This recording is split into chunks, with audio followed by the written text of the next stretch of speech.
Hello and welcome back to the channel and welcome to another Fringe reaction. This is season 4 episode 13 and it is called A Better Human Being. I've no idea what that means. I'm a little bit out of sorts because I was going to start this episode very differently to how I am. So I've come to realise on a rewatch that I seriously misinterpreted a few things that went on in the last episode. And I was going to start the episode with saying that we haven't had a resolve to Peter's timeline problem, but it doesn't seem to matter anyway because this timeline now, apart from Peter and Olivia's relationship, is more or less exactly the same. You know, who can tell the difference? And that's kind of the point of my misinterpretation, because last episode was dealing with Westfield, which was experiencing a phenomena caused by the two universes in that timeline, or the two timelines possibly converging. And it was causing people to act seriously out of character, almost murderous, schizophrenic, I think was mentioned, which was caused by them suddenly acquiring memories of lives that they didn't lead. And at the end, Peter went over to see Olivia and she kissed him. And I thought that was an overspill from the episode, that she'd started remembering the other timelines, Olivia. But it suddenly occurred to me that Peter crossed over in that moment. Or at least I think that's what actually happened. That Peter crossed over to his original timeline, and this is his original Olivia. He's back where he belongs. Last episode was very good, very WandaVision. I think I made that comparison in the episode. So, a better human being. I want to assume this relates to Walter, in that Peter's influence on Walter's life as an adult has made Walter a better human being to the human being he was when Peter was a child, when he was experimenting on other children. You know, the only way really is up from that from that description, isn't it, really? Yeah, okay, so episode 13. Are you okay? Yeah, I'm fine. Then why did you kiss me? I don't know. It just felt like that's what we do. It just felt normal. Okay, maybe not. Maybe he didn't cross over. Damn. I thought I was onto something there. I'm sorry that I kissed you. To be honest, I'm a little bit embarrassed about it. There's no need to be embarrassed. Honestly, I really thought I was onto something there. Oh, I was so disappointed in myself. Okay. Come on in. Oh, she has still got the residual memories, though. We're almost there.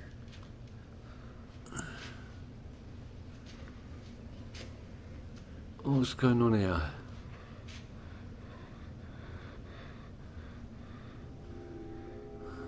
This time. Is he another one that can predict the future or see the future or something?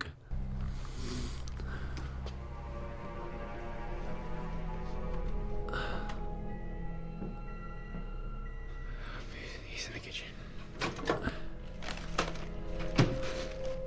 Are they in a house now? Fan out. You two fan out. Is he controlling them remotely? or guiding them remotely. Hey, what are you doing in here? You should be in bed. Sean, it's me, Bernadette. Okay? Come on, I'm gonna take you back to your room. He's in the kitchen. Let's go. Come on. He's coming your way. He's coming your way. Sean, can you hear me? Sean, listen. The voices that you're hearing, they're not real. They are real, though. You're okay. Let's go. Please. Please, take anything you want. You don't have to do this. No, no, please, please, I beg you. No, no, no, no. This one's severe. It's better. I'm gonna sedate him.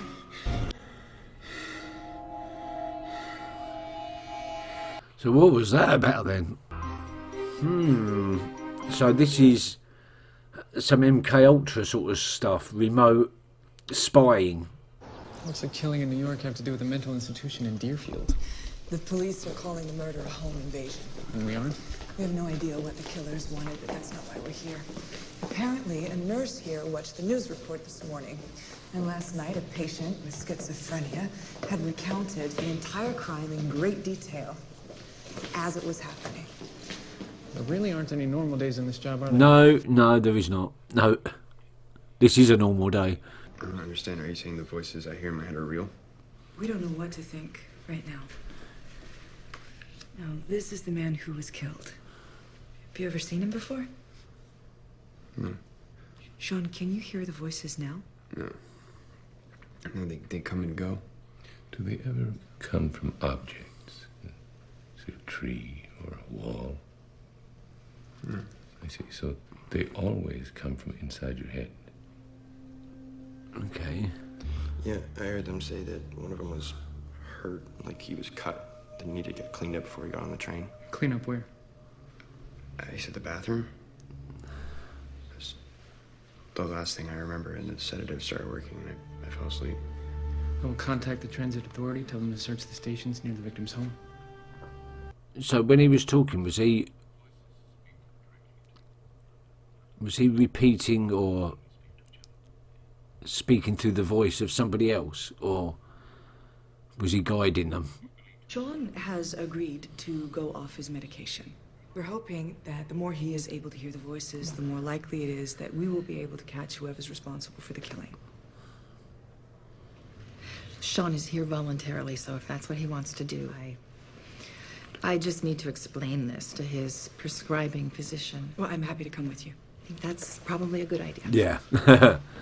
Peter, I remember William Bell. I remember crossing over to bring you back. I remember Jacksonville and seeing you shimmer the first time we kissed.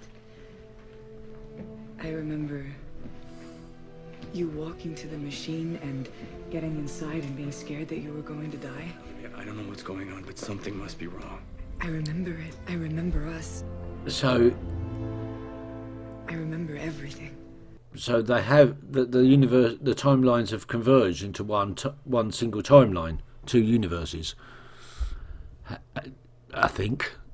I mean, why isn't Walter remembering his previous self? Olivia, the first time you and I met, where was it? St. Clair's, the mental institution. And the circumstances of that visit, everything you can remember.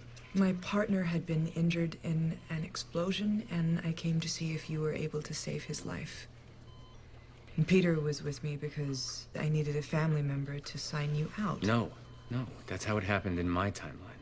Well, I suspect that Olivia may be empathizing with your strong desire to be reunited with your Olivia. And she meets that need by, in effect, becoming your Olivia. Walter, no matter how bad That doesn't make any sense. I can't make this one have memories of things she didn't experience. Part still confuses me, too. Yeah. Perhaps Transit authorities found a wad of bloody paper towels at the Roosevelt Street Station bathroom, just like Sean described. Now, DNA analysis suggests that we're looking for a Caucasian male, but so far no hits from the database. May I see first? Just a minute. This DNA report, I've seen one like this before. Where? Our misdiagnosed schizophrenic, Sean. Oh. This strand of DNA is from Sean, and this from from our suspect at the crime scene. Now, see that? They have the same chromosomal spur. Which means what? The effect of the abnormality? I have no idea. So he can communicate with others like him.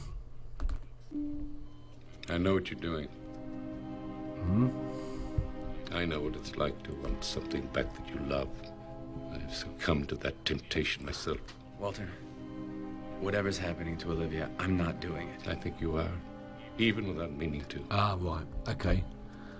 And it's wrong, Peter. Well, tell him how to stop doing whatever he's doing without even knowing he's doing it. Is it even in the realm of possibility that Sean's father could have had another child? His biological father? Yes. Oh. Sean was conceived through in vitro fertilization. Oh. We used a donor. What was the doctor's name? Dr. Owen Frank. A friend recommended him when the first IVF we did failed. She said he only took the best donors so that his results were better. It's him, isn't it? He's the donor of all of them. I'm Agent Olivia Dunham. I was hoping to ask you a few questions about your clinic. Of course. There was a man killed yesterday. A journalist.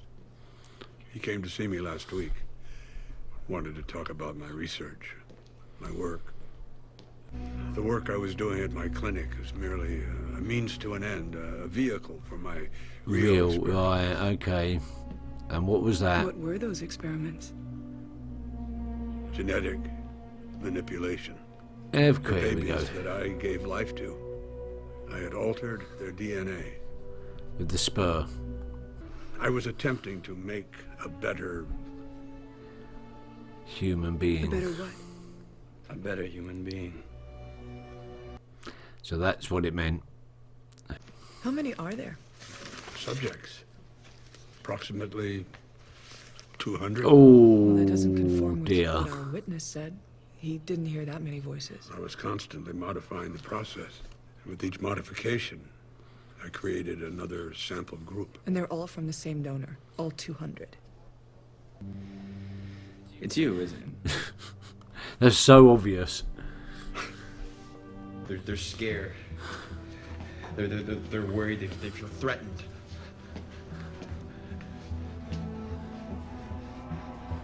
There's a new voice. Oh. Where is he? I don't know, but he's in pain. This is the one that got hurt.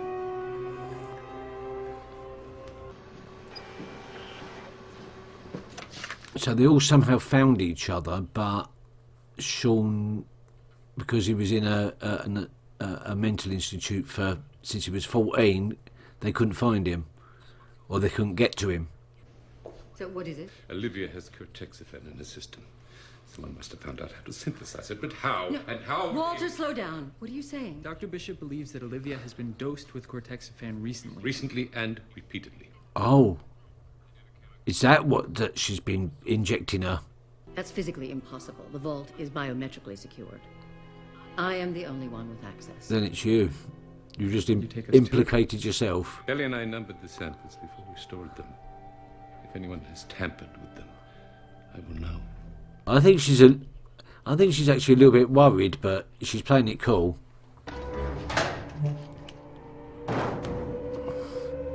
Someone got here before us. Run, run, run. Dunham. Olivia, they know that you're there.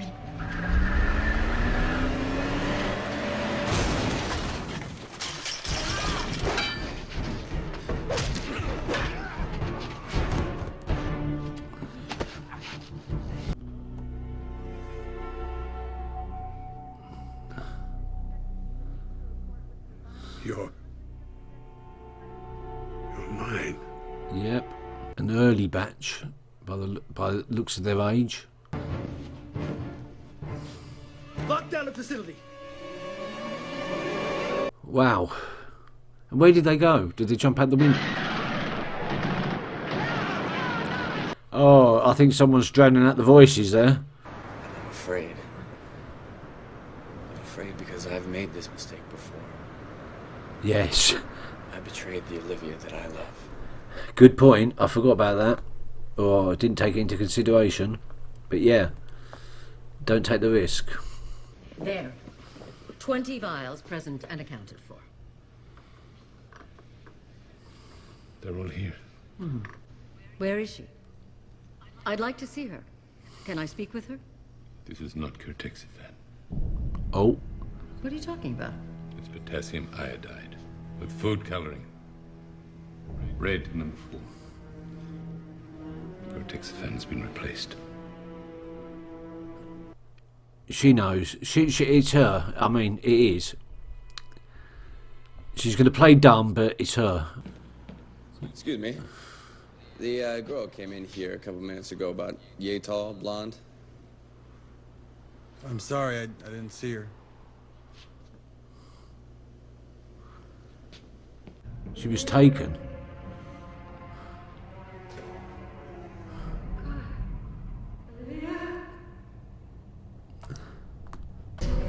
Oh. What's Nina and... We're gonna be okay. What's Nina and Olivia doing here now? We're gonna be okay.